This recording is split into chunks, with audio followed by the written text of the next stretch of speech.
faded in and out because it's like 6:20, 6:30 in the morning. As you can see, it still ain't, the sun ain't up yet, man. In fact, the moon is still out. It looks like it's not going to even be, light until like another hour.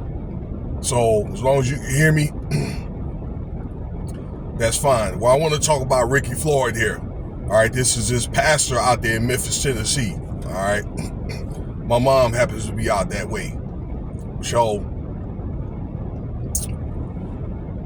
this dude got popped up, all right, by a woman named Samantha Floyd.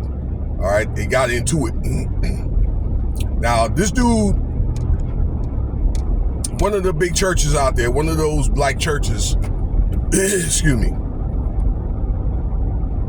And the dude, guy was a legit dude.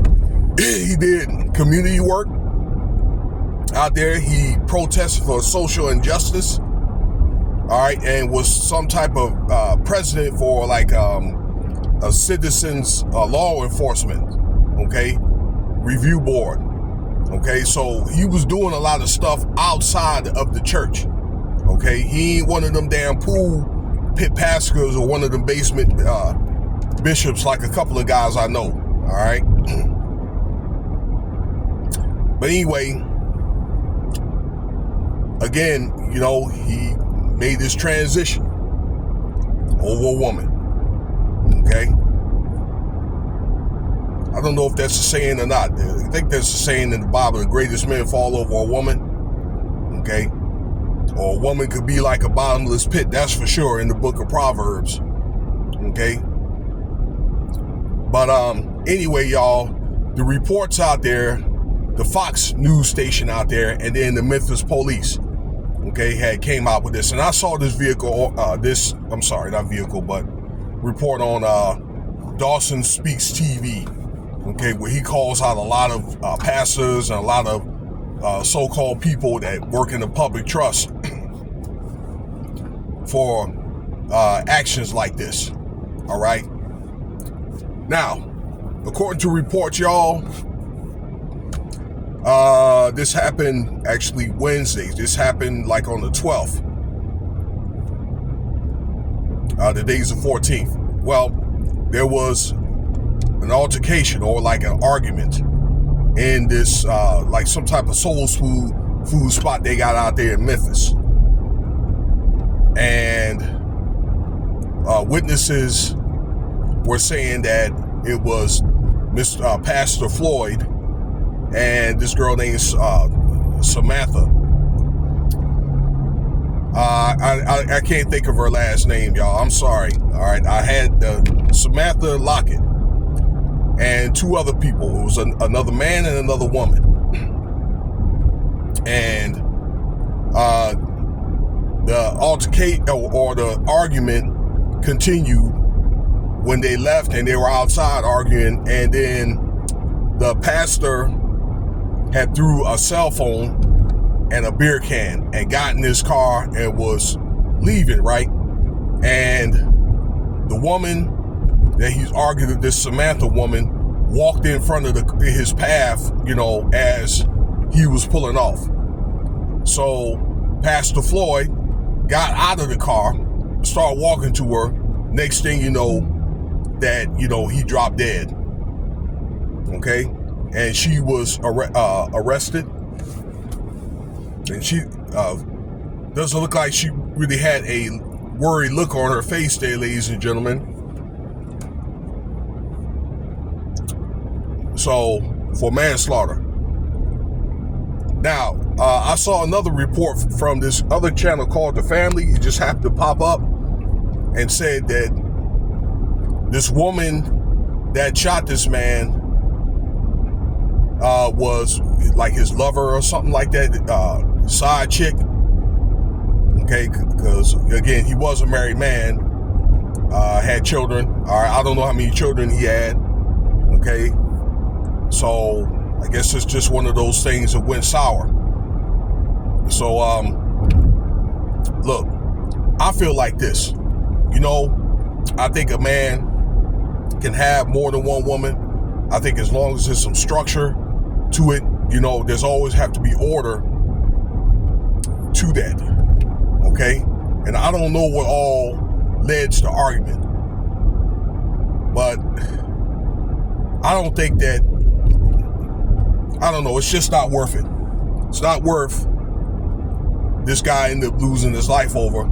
You know, I'll probably see like a disagreement, you know, that happened in the spot, but that argument should have never got outside, okay?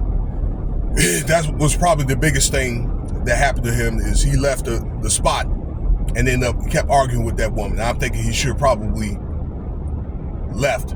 And probably, well, I'm not going to say probably, but it is.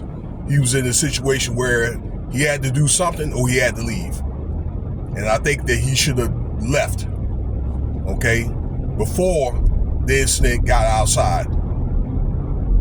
So, again, I don't know what led to the argument, but I think if there's no structure and order to it, because, you know, all things are done with order.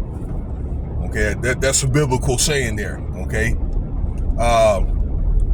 You're looking at a very dangerous situation there.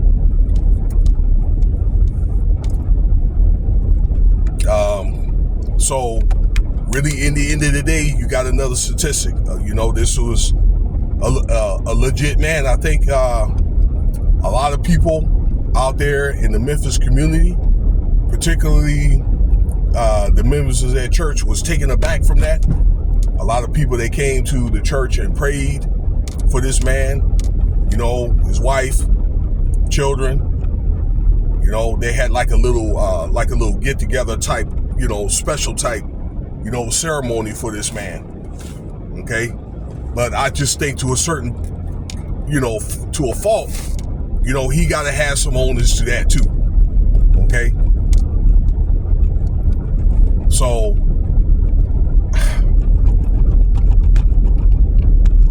I don't know, y'all, okay? Hell, my damn relationship life, you know, is not all kosher myself. I don't know.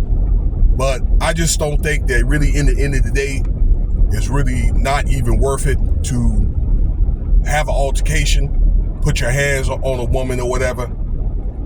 I just think that if it's going to get to a point to where, you know, that somebody's ready to come to blows, or the law enforcement is going to potentially be involved, then it's one of the things you probably want to just, I don't know, just let it go, you know, so you won't end up in a situation like that. Now, this woman, y'all, will probably end up she have a good chance of getting off because he got out of that car. And when you get out of that car, then you're a threat. Okay, so, you know, it may be a possibility, okay, or she could end up getting a lighter sentence, okay. So I didn't see any reports of this man being armed or anything like that.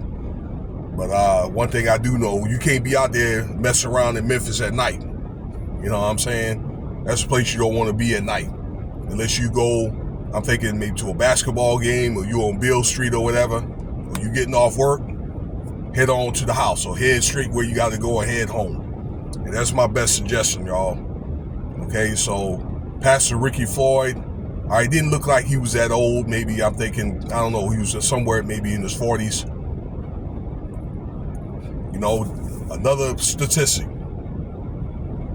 So, let me know what you think about the video, y'all. All right, I've been trying to analyze a lot of this Diddy and Jay-Z stuff, and, you know, other reports too. So, Cash App $Winston Spivey if you want to donate. And y'all have a great day, okay?